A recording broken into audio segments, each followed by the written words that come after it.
برائی سننے سے بچیں۔ ماعز اسلمی رضی اللہ تعالیٰ عنہ کو حد لگی اور وہ ان کو سنگسار کیا گیا، تو دو صحابی آپس میں باتیں کر رہے تھے کہ اچھا بھلا اللہ نے پردہ ڈالا تھا، اپنے آپ کو اس نے ننگا کیا اور رسوا ہوا، آپ نے سن لیا۔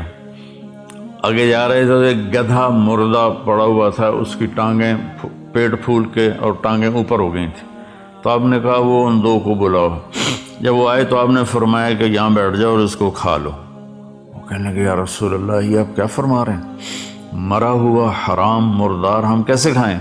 تو آپ نے فرمایا ابھی جو تم نے اپنے بھائی کا گوشت کھایا ہے وہ اس سے بھی زیادہ گندی اور غلیظ چیز ہے جو تم نے اس مرنے والے کی غیبت کی ہے۔ پھر آپ نے کہا والذی نفسی بیدہ، اس ذات کی قسم جس کے قبضے میں میری جان ہے، میں اب اس کو دیکھ رہا